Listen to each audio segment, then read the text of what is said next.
The question is, I'm down here at the bar, and the question is, should the national governments have a Pharmacare program paying for drugs? Some countries, it's reported, that do this negotiate much lower prices from the pharmaceutical companies. Uh, so this is one of the reasons why you might say, okay, well, maybe it makes more sense to have a single payer, the government, buy pharmaceuticals for the people in their countries. Cheaper for business, cheaper for individual taxpayers. I know our government always screws it up, regardless of whether it's a conservative or a liberal or a socialist government. They always screw up. And whenever they promise cost savings for a new program, never happens. Costs go up all the time.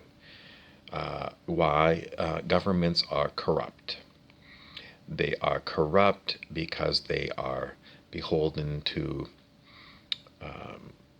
big pharmaceutical companies, and they are beholden to big unions. And they seem to have Byzantine ways of managing things. They just screw it up. They always screw it up. Why are they beholden to big businesses?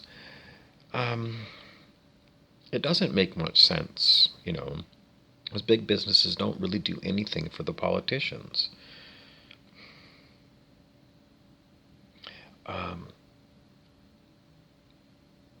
I don't know. It boggles my mind, but it doesn't seem to matter what government party goes in. They waste money, scandalous amounts of money.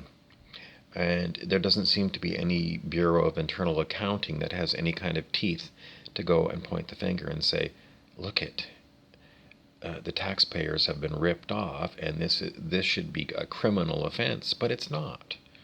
It just gets buried in another pile of government debt, and taxpayers' tax bills keep going up. So the solution is not big government. And if you're a socialist, I'm sorry, it's been tried. It doesn't work because the people that run government can't do it. They've proven it time and time again. You cannot do it. So what other ways can you serve the population? You could get rid of the government altogether and get rid of a huge country, huge land masses where you've got people on, too far away. They don't need to be part of one country. City-states, perhaps. Even cities are too big, and everyone knows that cities are corrupt too. Go back to... no, there's no going back. Going future. Well, why is it that in Thailand or India that drug prices are so much lower?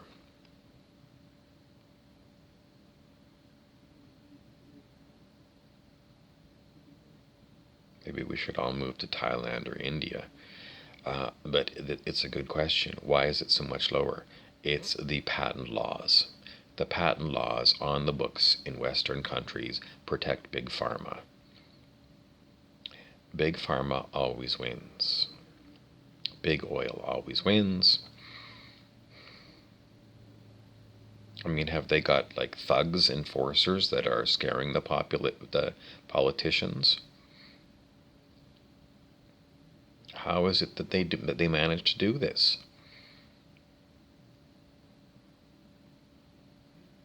I mean, it doesn't take that much money to run an election. So is it, like if you're going to become a president or a prime minister, you're getting a big fat wad of cash?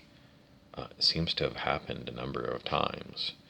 So it's definitely the quality of the people who become the leading politicians. They are shitty people. Shitty people. So don't give them any more ideas about raising your taxes to pay for national pharmacare. abolish the government altogether? How are you going to run things like, you know, paving the highways and things? We're not going to do it anymore. We're going to get horses and buggies, and we're going to run on dirt roads. And what are we going to do for national defense? We don't need to defend ourselves against anyone in particular, only the politicians and the big corporations. So I don't know. I'm not too concerned about it. I mean, they've already put us so far in debt. There's nothing else that they can do to us to get more money out of us.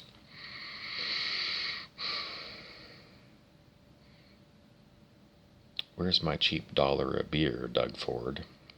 It never happened. Doug Ford is the Premier of Ontario, famous brother.